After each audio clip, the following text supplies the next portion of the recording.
سال 19 هجری عمر ابن خطاب رضی الله عنه لشکر مسلمانان را به جنگ روم فرستاد. در لشکر عبدالله ابن حذافه صحابه رسول اکرم صلی الله علیه و سلم نیز شامل بود و در رفت محاربه به دست رومیان با عده از مسلمانان اسیر افتاد. عبدالله را با دستان زنجیربند به نزد شاه روم برده با او گفتند که این مرد از صحابگان محمد است. شاه روم از تخت پایان آمده آهسته آهسته به عبدالله ابن حذافه که در مابین قصر با شهامت می ایستاد و زولانه های دستش هیبت او را افزون کرده بودند نزدیک شد.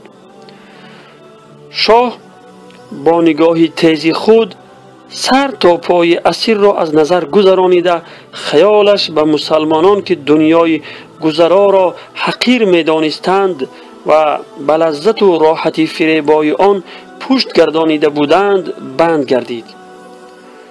شاه رشته خیالش را گذشته با تمکین به عبدالله گفت: اگر نصرانی شوی تو را در سلطنتم شریک می گردانم.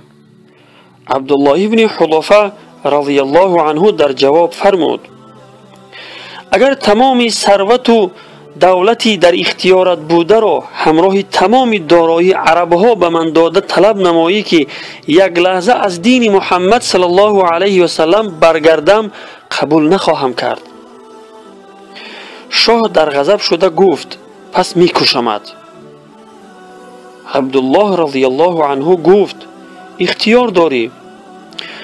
شاه امر کرد که او را از دست و پایش به خاده غفص بسته بلند بردارند و کمانکشان برای ترساندنش از قریبی دست و پایش تیر اندازند. کمانکش ها از چپ و راست عبدالله رضی الله عنه باران تیر می باریدند. شاه باشد به او قبول دین نصرانی را تلقین می کرد، ولی این کار برعکس ایمان او را مستحکمتر می کرد. بعد از این شاه امر کرد که عبدالله را پایان فرارند و دیگ را آماده کرده در آن روغن را داغ کنند.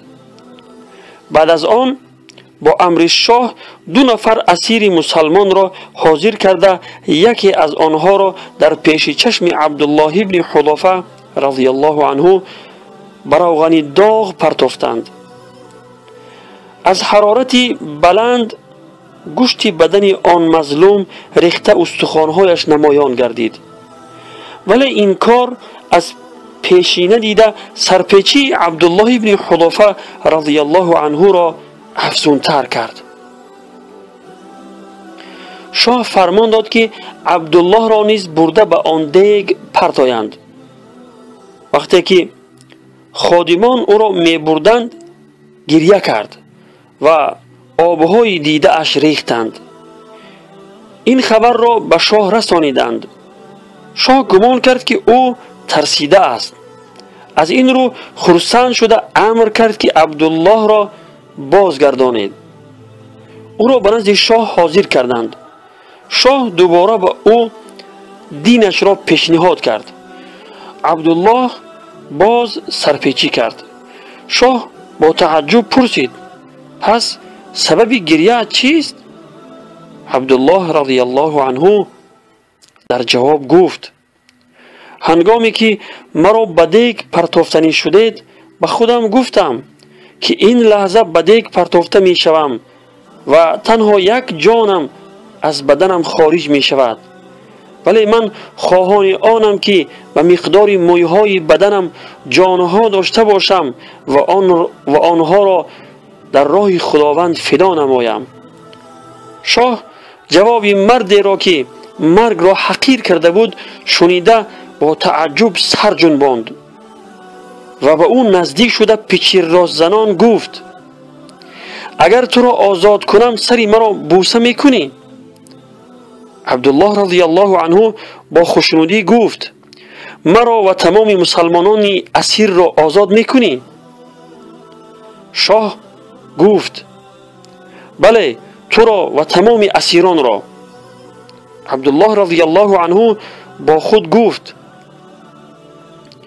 دشمنی از دشمنان خود را می بوسم و او در عوضش مسلمانان اسیر را و مرا آزاد می کند، باکی ندارد.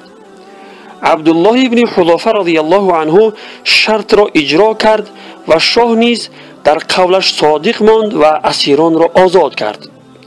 عبدالله رضی الله عنه بعد بازگشت حادثه را به عمر ابن خطاب رضی الله عنه نقل کرد. با شنیدن سرگذشت عبدالله رضی الله عنه چهره عمر ابن خطاب رضی الله عنه درخشید و با آوازی بلند فریاد برآورد به هر یک مسلمان ضرور است که سر عبدالله را ببوسد و من این کار را ابتدا می کنم. پس عمر رضی الله عنه از جایش برخاست و با مهربانی تمام سر عبدالله رضی الله عنه را بوسید.